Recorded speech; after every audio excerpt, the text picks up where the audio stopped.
मेरी बातों को लिटरली मत लेना कि आप एग्जैक्ट पेपर पेन लेकर के बैठ जाओ और कहो जो संदीप ने कहा है एग्जैक्ट वो ही करना है। तो ये समझने की कोशिश करो कि मेरी ये थॉट प्रोसेस क्या है।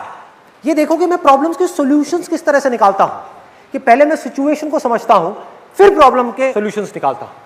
फॉर एग्जांपल मेरा एक सेशन हुआ था पावर ऑफ चॉइस के नाम से, तो उसमें दो अलग अलग लड़कियों ने मुझसे ऑलमोस्ट एक जैसा क्वेश्चन पूछा और वो क्वेश्चन ये था कि हमारे रिलेशनशिप में कॉन्फ्लिक्ट प्रॉब्लम है तो हम क्या करें। तो पहली लड़की को जब मैंने सुना उसके क्वेश्चन को, ध्यान से सुना, उसको ऑब्जर्व किया, समझा, एक सेकंड भी नहीं लगाया, मैंने कहा छोड़ दो उसको। और उधर से उसका रिस्पॉन्स आया, सर ऑलरेडी छोड़ दिया है। दूसरी सिचुएशन में सेम इसी तरह का एक और क्वेश्चन पूछा एक और लड़की ने। मैंने उसको कहा कि आराम से बैठ करके सुनो कि सामने वाला क्या कहना चाहता है, उसकी बात को समझो, फिर डिसीजन लो।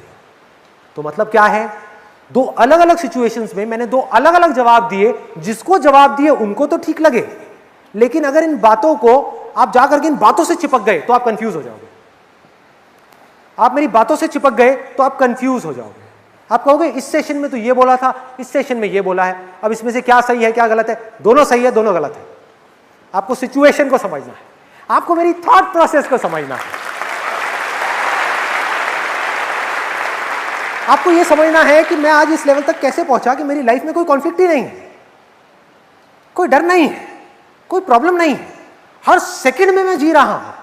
ये कैसे हो पा रहा है? अपने आप हो रहा है। क्या मैंने किसी को सुना, किसी को पढ़ा और उसको ब्लाइंडली फॉलो किया?